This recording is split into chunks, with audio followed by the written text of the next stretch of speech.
Hello viewers, and welcome to another Watson Quaglia chat show recorded in Gijón in Asturias in the north of Spain, and this is now October 2018.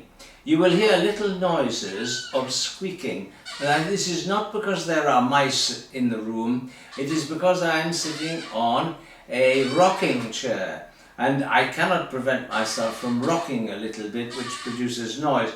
But I want to draw your attention to this box of uova di quaglia, which should be the correct plural for quail eggs. Correct. Yes, thank you.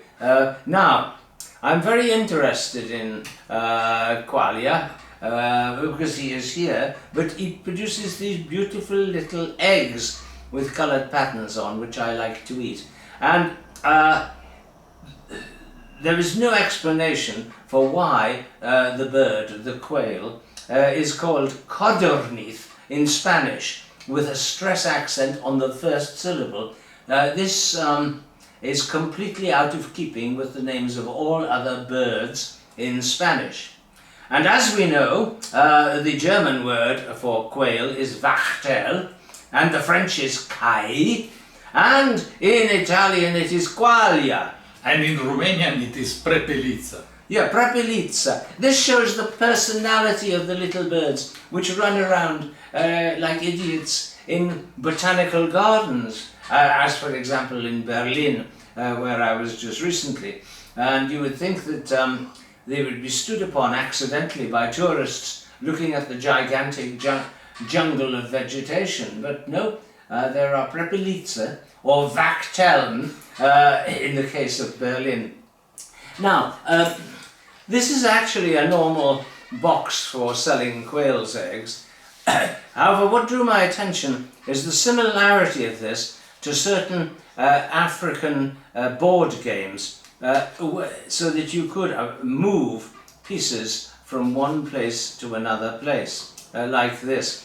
And I mention African board games because on Firefly, which is displayed, that is we will call it the Serenity.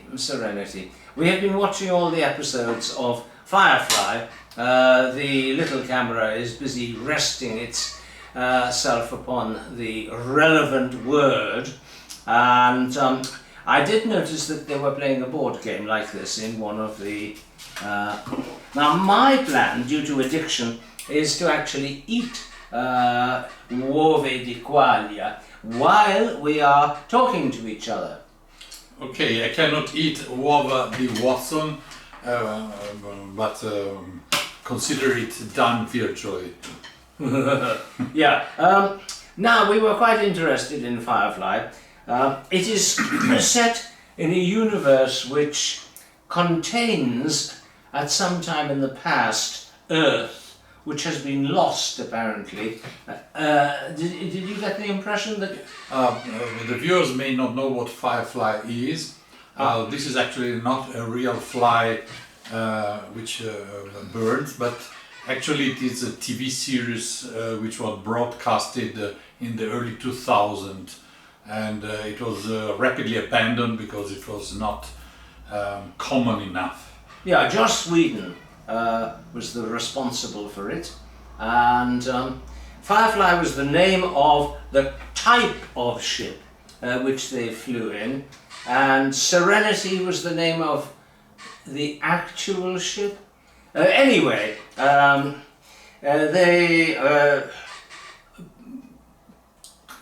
crew are trying to make money, so they fly around from world to world, maybe carrying a herd of cows to another planet. Yes, the point is exactly, this is one of the very few, if not only, cases in which a TV science fiction series with totally zero scientific plausibility whatsoever is nevertheless a great fun to watch, and actually very brilliant, you know, because if we compare it with a series like Star Trek with which also had zero scientific plausibility, you know, but it pretends to have. Well, Firefly doesn't pretend it at all. No. And it's even more implausible and yet more credible, paradoxical. Yeah, it is a fairy tale in many ways. Yes. Using two things simultaneously. The spirit of the Wild West, cowboy times, and the jargon, the language, and some of the technology of the of the future space age, which produces a very weird flavouring across gastronomy experience. The things that are wrong with it scientifically, well, for example, the Federation or the people in charge who have won in the Civil War, they control the central planets. In what way are they central? Then further out we have a lot more planets and moons which have been terraformed, all of them into the appearance of Arizona or Oklahoma. Which is a strange choice to make. But Earth's population, who wish to live the simple life with cows, and mainly cows. So they have the technology to terraform and conquer a planet, but yet they live like in the Wild West. Yeah, that is right. They're living in wooden houses and drinking rotgut whiskey. And spending their days riding horses, and occasionally they have some very sophisticated weapons, which are slightly in dissonance with this country style of life. Yeah, and the colonists of these outer planets and moons are obviously further away from the central. So, if I was to give an explanation, plausible one for this, I would notice that Earth is referred to by name, but nobody seems to know where it is, or it is lost. So, I propose a globular star cluster, such as we have in the galaxy, our own galaxy, where there are stars very close together, and where you conceivably could have planets which you could fly to, well, not in days and a couple of weeks, but, you know, a few months, and they could be terraformed. This would allow, the problem is whenever you look out of a window in Serenity, then you see the darkness of space, and what you would actually see in a globular cluster is a lot of blazing white, bright stars. So we have to ignore that. Also, another factor is that all of the stars, all of the planets and all of the moons and the interior of the spacecraft have Earth gravity exactly. Yes, very often characters land up on a moon where its inhabitants say, "Welcome to our little moon," but strangely it has exactly the same gravity. However, this can easily be explained by a little black hole digged inside the center, put inside the center of the little moon in order to reproduce. The same pull of gravity. This is not explained. This is our fixing of the plot. We're fixing it here, and that shows such a high level of technology. They are not even aware of, because then they are still living in this wooden houses. But nobody has mentioned any black holes. Actually, I don't think. So it's a bit silly. Also, in this spacecraft, the Firefly plane called spacecraft, they put the cargo, a lot of cargo, into the hold, the bodega of the ship, and they never tie it down. We had a lovely scene the other week in which somebody sabotaged them and escaped by stealing one of their shuttlecraft, and they said, "We are dead in the water, we're not going anywhere." Now, in reality, you are continuing to travel in space at exactly the same speed as before, in the same direction that you were traveling previously. We are dead in the water, and nothing works apparently. But yes, the artificial gravity works, otherwise they would float up into the air. So there are a lot of... The funny thing is that even though, as you said, from the scientific point of view, there is close to zero consistency, they managed to have a very brilliantly written script, which is actually the reason why you would watch something like that, because you can be brilliant even... I mean, the suspension of disbelief mysteriously works even without the scientific consistency. Yeah, they have one big contradiction because on board they have a what is she called, a companion, the geisha. Yes, the geisha, which is the beautiful Morena. Yes, yes. I don't remember the second name of the actress.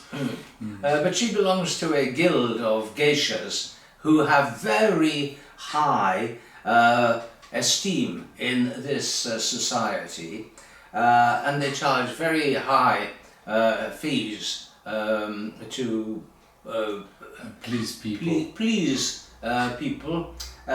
Yet they are constantly being referred to as whores on board the ship in a very rude and hostile way. Yes, which is ridiculous, because actually it's probably a kind of need of the producers to comply with American family values. Yes, and Puritanism. And Puritanism. Which is actually spoiling a little bit, the perfection otherwise of this series. Yeah. Another interesting fact, which is possibly quite realistic, is that Chinese is everywhere. Though we do not see Chinese characters, we only see Western, European, American. We only see American characters. But in fact, every sentence contains a word or phrase of Chinese. Yes, which actually is a beautiful surreal I agree. element. Imagine people talking English, but with Chinese words there in between all the time. Yeah. It's very brilliant, indeed. And there are Chinese characters stamped on walls, parts of the boat, engines. But that's all. They don't appear in the movies. No, we don't see any Chinese characters. And then, of course, they also have on board a mysterious pastor who left his monastery. Who left his monastery and decided to see something of the universe, and by sheer fluke or random chance decided to board the Firefly ship Serenity, and he obviously was entered the monastery to atone for sins as a supreme general commander of the victorious present government who destroyed the rebels, or at least that's what I think. Well, I think that probably we've talked enough about the Firefly, because most of the people who didn't see it by now would be probably puzzled. Well, they might be watching it by now. Yeah, well, yes, now we give them the clues, that they have to follow in order to find it somewhere, because I think it's on Netflix probably in some cases. I'm certain it must be. Or in other ways, but we could now possibly speak about something else. I don't know what. Quail's eggs? Quail's eggs, yeah. I have become addicted to quail's eggs. Now this is probably bad because they must contain some cholesterol. And yes, but in little quantities. Yes, I know, that's what I think. It will only add a little bit of cholesterol to me. Whereas if there was a complete egg, I would think, no. I have to be careful with eggs also, because I'm going to the British Fantasy Con in the city of Chester with Roman walls and other things, and inevitably the hotel breakfast will contain fried eggs. And I'm getting closer and closer to resuming a diet of eggs. This is probably bad. There's a play by Eugen Ionescu, I think, the Romanian surrealist playwright, called The Future is in Eggs. I think it is. You'll have to Google that. Yes, you don't get away just with watching the video. You have to do some work afterwards. Oh, I will pour some wine. Yes, this is some excellent Spanish Ribera del Duero wine. No, it's not. It's a Rioja. It's called Azabache, and which means jet. That is to say, not the plane in the sky, but the mineral which makes jewellery. And Whitby in Yorkshire, where Dracula comes ashore, and Asturias, where we are the sources of jet in the world, I think. Now, since we have been outlining the scientific inconsistencies of firefly, and yet we had to conclude that it was a wonderful, magical product, we could also outline this scientific inconsistencies which happen in the scientific world. Yes. And yet they don't undermine it sensibly, but just for a kind of balance. Fractal balance. Yeah, I have been increasingly annoyed by dark matter. Yeah, I hate dark matter. Dark matter is not the matter of Darth Vader. No, it has nothing to do with Darth Vader, who was once quite rude to Roberto and I, saying that we should not speak to fans. We met Darth Vader. As much as we do, because we can even show a photo of us meeting Darth Vader. Yeah, we could do it, but we don't want to boast about our. Well, too late. Now they've already seen it, you know, because I've put it in. I have magically put it on the video. Oh, you have? Okay, yes. Well, he reproached us about wasting time talking to fans. You should only do that during the exact hours of the convention and for an exact number of minutes before going to do other things. I don't know what other things Darth Vader typically does because he has spent his whole life, well, for the last 20 years, going from country to country non-stop, signing his name on photographs. And Darth Matter, or Darth Matter, yeah. Darth Matter, on the other side, does not exist. Probably not. The original desire for dark matter was because galaxies spin around, and we thought that there was not enough. We assumed that they spin around because we cannot really observe them spinning around. You can. Doppler shift of the light on approaching you, going away. Yes, but it's still in the sun. No, you cannot see it with your eyes. It's still. Well, you don't see it turning around. Yes, that's the point. You know, you cannot see it. Yes. It's of course there is scientific evidence they do, but evidence is not just seeing them turning around. No, it would be more fun if you could see them exactly. turning It would be also turning around. More media oriented. Yeah, but it seemed that there was not enough matter inside of a galaxy to provide sufficient gravitational pull to stop the outer suns from flying off into space. So therefore was invented dark matter, which is a form of matter which you cannot see and cannot detect, but it has a powerful gravitational pull. And it has also powerful effect on making the theory work. Yes, indeed. Now, people have been looking for dark matter. Darth matter. Well, let us call it matter. It's Darth matter, actually, Dark because it's matter. fictional matter, like Darth Vader. Absolutely. Yeah. And well, we have to remember that that Dark Vader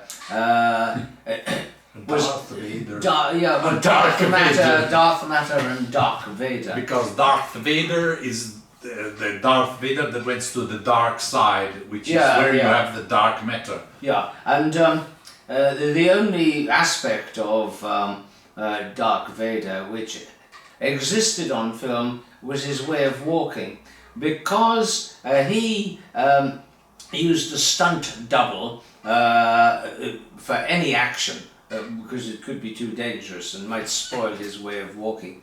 And his voice was unusable as well, so it is not his voice that says anything. And basically there is only the way of walking, so anyway, dark matter apparently accounts for about 35% of the matter in the universe and in a galaxy, in order to hold it together. And we have no evidence whatsoever of any particle of dark matter, even though people have been looking for it for 40 years. I would actually now try to stretch this delusion of scientists which assume Darth matter exists. By supposing that if dark matter exists, then there must be also dark life. Because it's a matter of, if you have an inconsistency, this inconsistency has inevitably, a kind of confirmation in further inconsistencies down the scale of existence, or up the scale of existence. And up of the scale of the existence of non-animated dark matter, you have animated dark life. And also there is dark energy. Yes. There is twice as much dark energy as dark matter.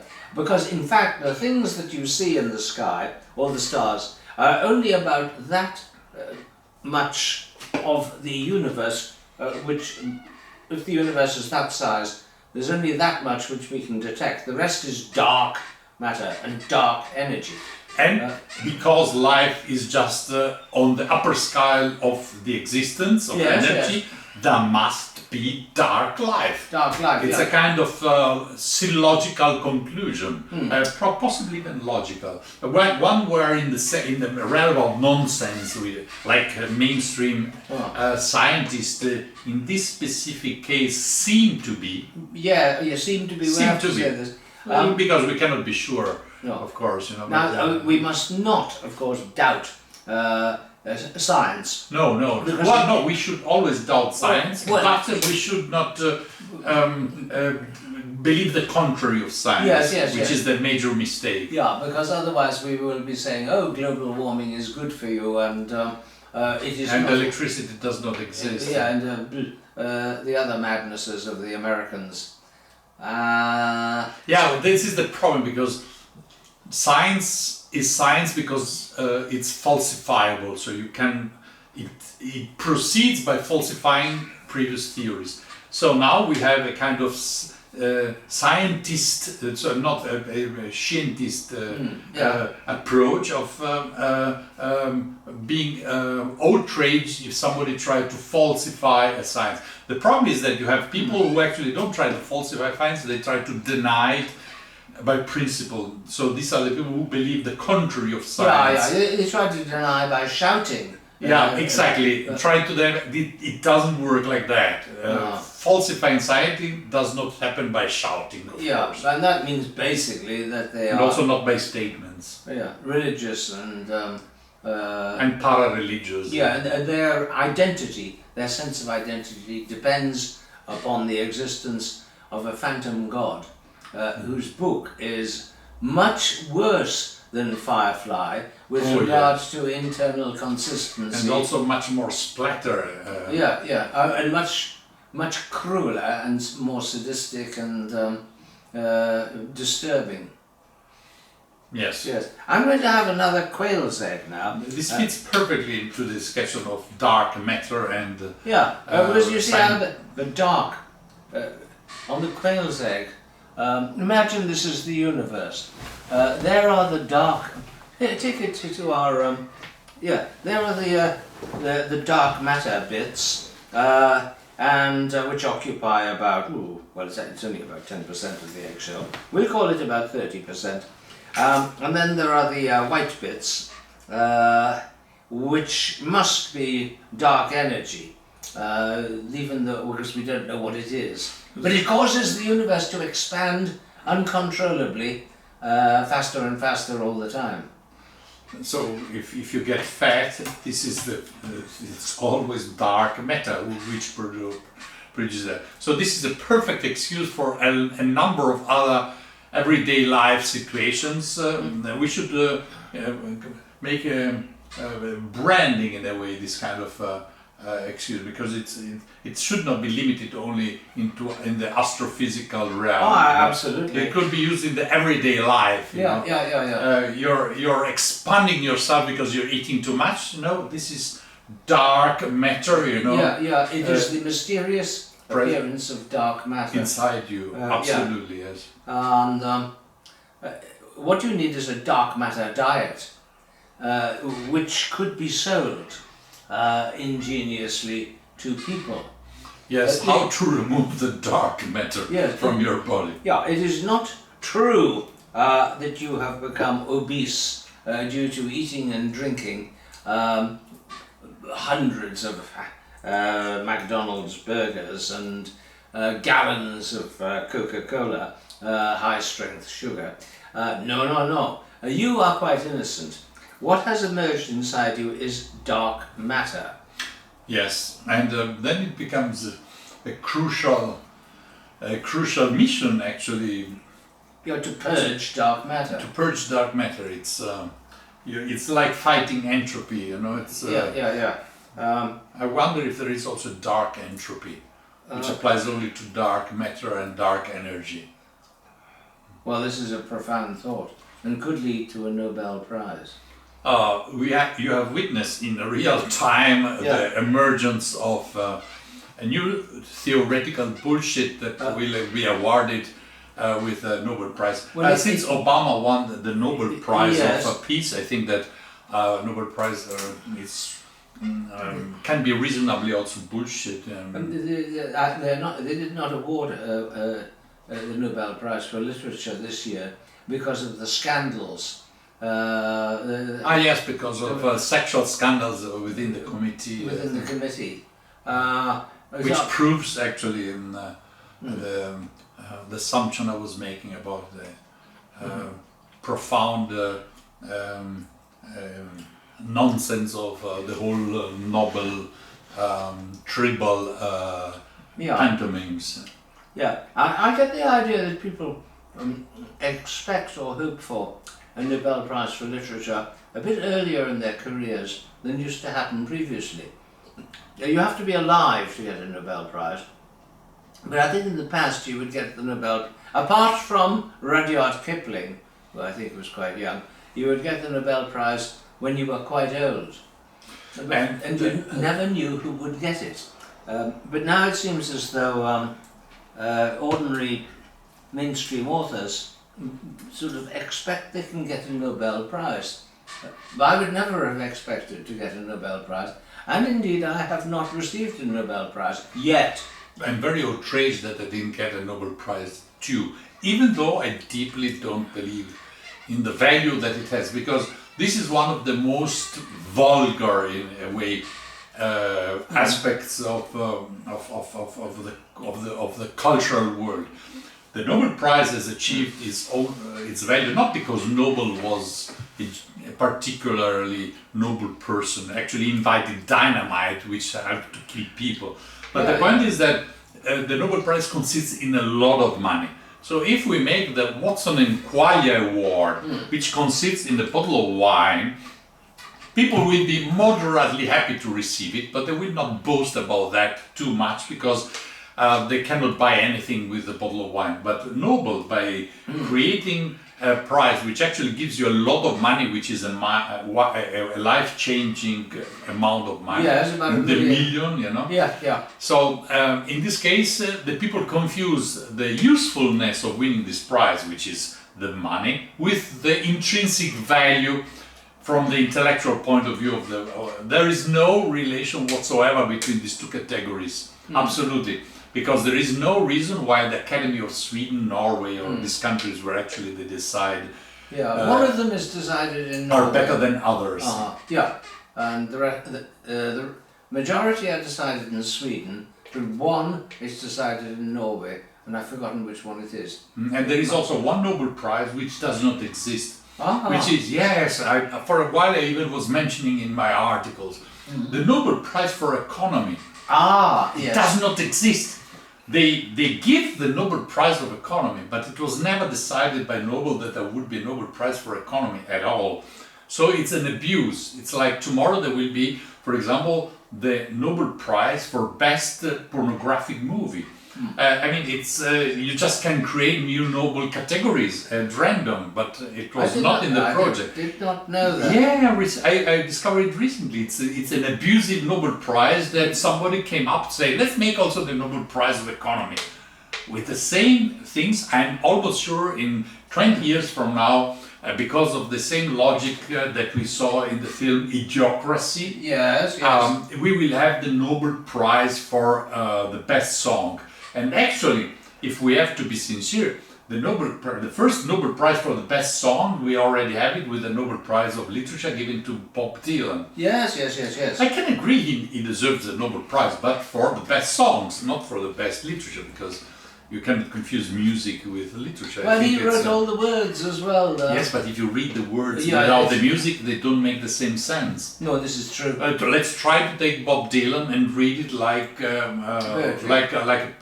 poetry. Yes. It doesn't work because you have a lot of sentences repeated with no meaning. For no reason. For no reason, this is typically in the songs. In the songs, it makes a sense, which is a kind of different sense. But if you just read it, it becomes what the fuck. I mean, this is absolutely it's pointless. So it's completely a symptom of mental confusion to give a Nobel Prize for literature to something which has a sense as a music, with music.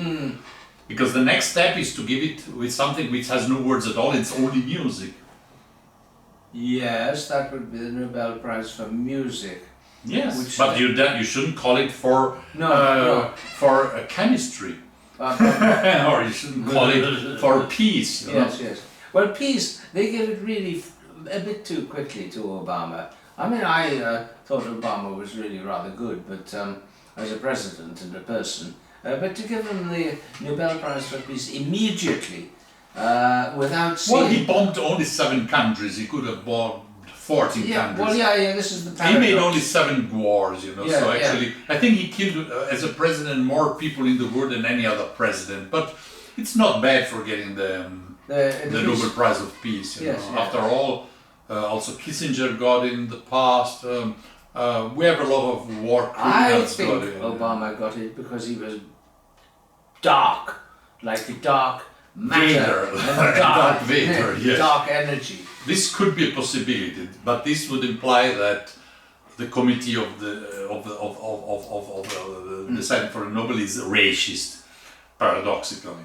Yes. Yes. Well, you have also this possibility, So we are not sure about that, but it's quite reasonable. Actually, I must say I agree with you. It's a whole package. It's not the only reason. What it has been created is a kind of icon, a kind of symbol of goodness. Yes. But after the symbol of badness of the previous president, which was Bush. But everything gets a meaning if we all think in terms of narratives, Then we get into the paradigm of the good guy and the bad, the good cop and the bad cop. So basically, kind of yin and yang, played on the global scale. And in this case, everything makes a sense suddenly. You create an icon of good after having created an icon of bad, and the icon of good does exactly the same things that were done by the icon of bad. I mean, because of limitation on what a person like Obama can do. well, the point is that the presidents don't really decide anything. This happens only in Hollywood movies. Yeah, they think so. I mean, Obama did say he was going to close Guantanamo Bay within 3 months of coming into power. In 8 years, he failed to be able to do something so simple as to close one base. Yeah, one place he didn't say he was giving Guantanamo Bay back to Cuba. He just said he was going to close the prison. Yes. It never happened, and this tells it all, because this means that basically he only could do what simply was allowed to him to do. This means he could make choices on minor details. Yes. The big issues he had just to obey to some orders. There is no other explanation. Yeah. And actually this is how it works, everything is just a theatrical setup, for playing the big game of democracy. Yeah, I don't know how many people are still in Guantanamo Bay prison. I think it's about 70 or something like that. I don't know exactly. The excuse being that there is no way that they can actually be sent to anywhere else in the world. Well, nowhere will accept them. I guess this is a lie, because probably there are a lot of countries that would be happy to receive them. Yeah. So it's like their own countries where they have been. I guess this is just narrative. Yeah. It's that was the most disturbing thing to me about Obama's presidency. So we have met from Darth Vader to dark matter to dark politics. And there is, of course, the sheer surreal coincidence of Obama versus Osama, the vice president who was Biden, and which is written Biden. Biden, yes. Which is a contraction of Bin Laden. Yes, which is the name of the enemy. And these are statistically unlikely. Obama's middle name, sorry. You see, this is exactly the real point. And I do it myself the whole time. Yeah. The two labels are overlapping in an ominous way. The middle name is Mohammed of Obama. When did you think, after 2001, the collapse of the World Trade Towers, that you were going to get within 10 years a President Mohammed, which is what happened? Is that plausible? No, it's not plausible. I mean, everything is possible, of course, but one thing is being possible and one thing is being plausible.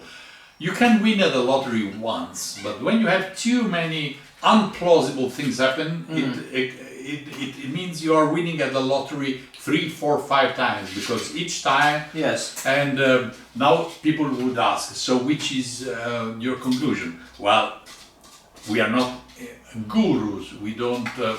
We are not oracles who actually reveal a truth. We just only find inconsistencies in a narrative. Yeah. There are inconsistencies. This is disturbing. Coincidences must happen all the time, of course, because of the nature of statistics and the law of large numbers, blah blah. And with the size of the world population is huge enough to produce unbelievable coincidences every day. Absolutely, and I experienced several myself in my own personal life. So. Well, we were looking at a Google street view of Genoa and discovered that you appear 3 times walking away, walking towards, and in the down another street. Yes, if you go to Google Street View in Salita Inferiore San Rocchino, Genova, you can actually see me. Yes. Both from the front side and from the back side. So Yeah. I'm omnipresent, Yeah. I'm ubiquitous, I'm just in two different places. Yeah, yeah. And not only that, but your father is there. Yes, exactly, just 50 meters away. And your bicycle, your motorbike. My motorbike. Yeah, yes. but In another 20 meters from yeah, me. the fact that you can be present contradictorily, like quantum entanglement, in the same little small collection of streets. You are not present more than once. Yes. Moreover, there was also my car, when I had a car, my white Mercedes, Yes. parked in front of my home in Bucharest, because I have also a home in Bucharest. Yes, So yes. you could see my scooter in Genova and my car in Bucharest in the same moment. So it was, now I think the one in Bucharest has been updated and it disappeared. Oh. But it was quite very funny.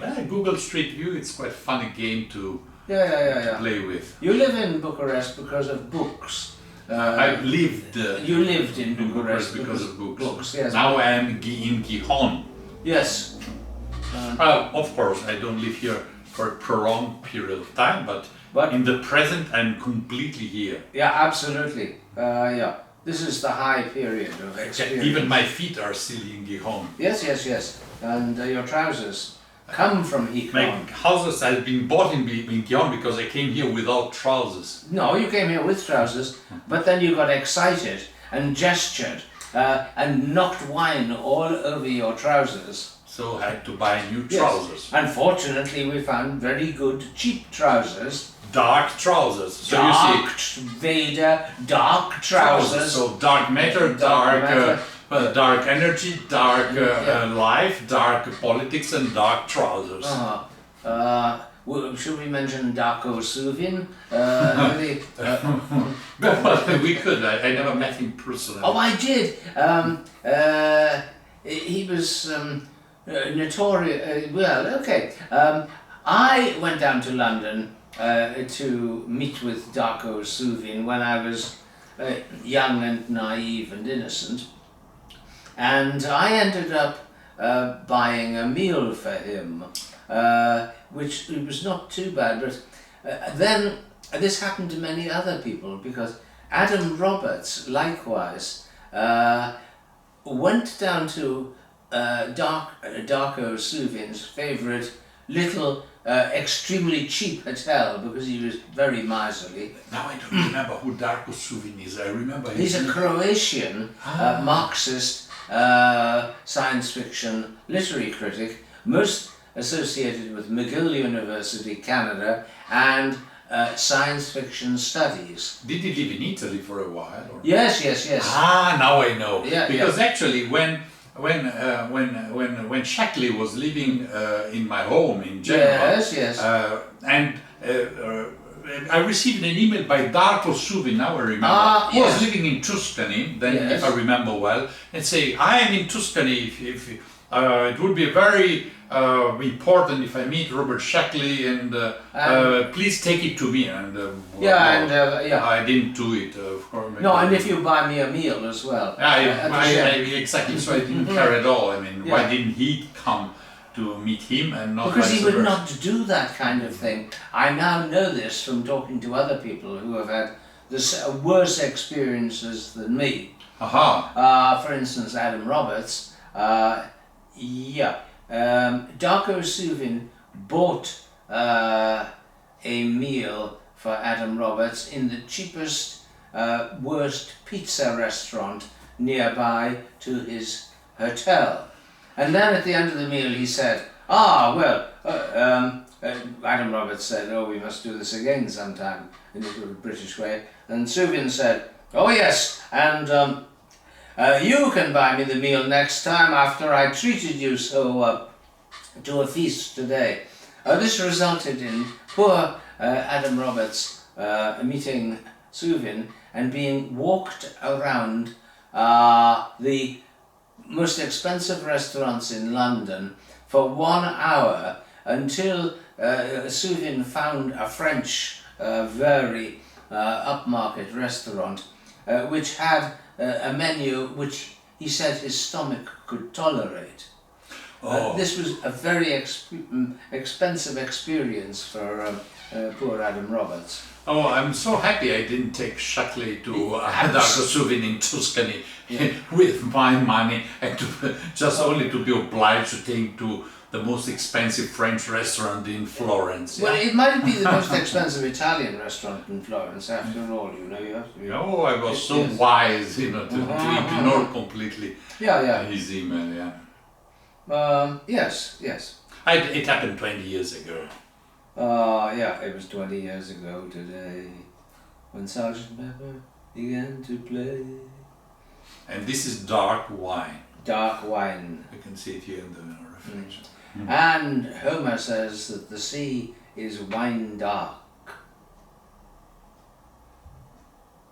And some people have thought that the Greeks were colorblind and were unable to describe what they saw because of this.